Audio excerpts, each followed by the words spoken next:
Oi, pessoal! Hoje vamos conversar sobre 3 aspectos que eu acho desafiadores no tratamento da epilepsia.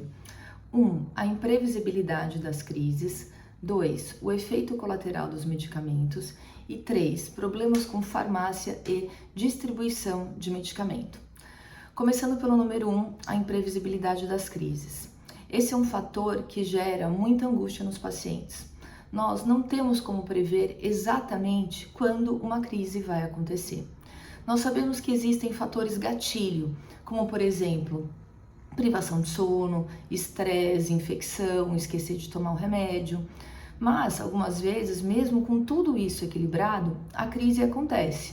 E aí a gente tem que decidir o que vai ser feito, se vamos aumentar medicamentos, se vamos associar medicamento. E isso a gente tem que, não temos regra para isso, né? Isso depende do acompanhamento de cada paciente. Tem paciente que controla das crises com doses baixas de remédio, tem paciente que precisa de doses maiores, tem paciente que controla com um remédio só, tem paciente que precisa de mais de um remédio.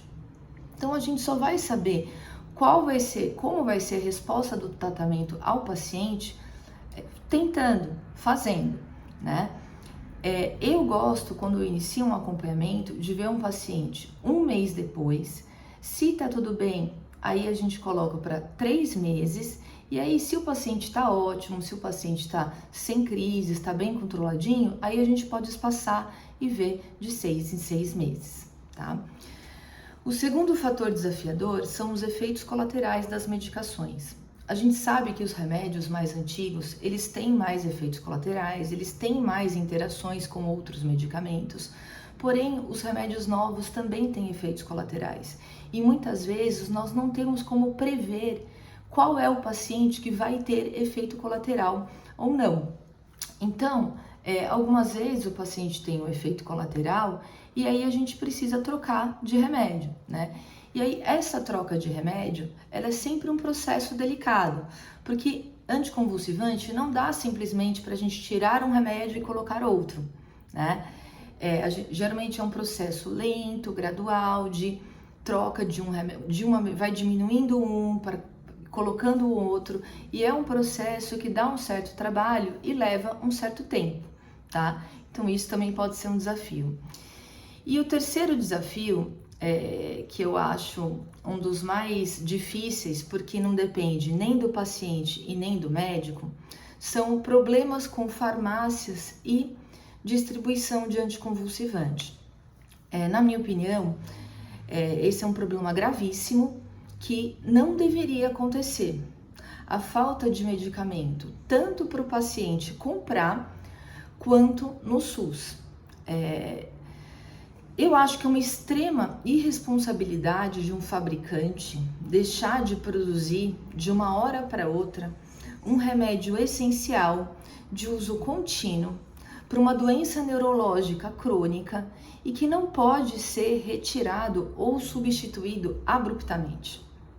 Existe risco de estado de mal epilético se a gente suspende abruptamente um anticonvulsivante, tá?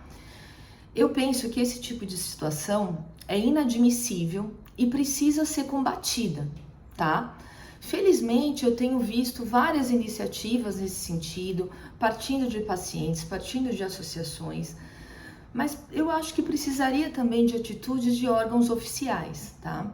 Existe também falta de padronização de receita em termos de fornecimento, quantidade, principalmente no SUS. Cada UBS tem uma regra, cada farmácia tem uma regra, questões de data, questões de variações de nome de medicamento, que às vezes aceita um nome, às vezes não aceita outro, do nome do próprio princípio ativo, tá?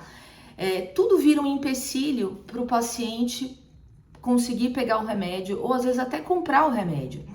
E isso é bastante desgastante para o paciente, para o médico, porque o paciente volta, o paciente tem que pegar outra receita.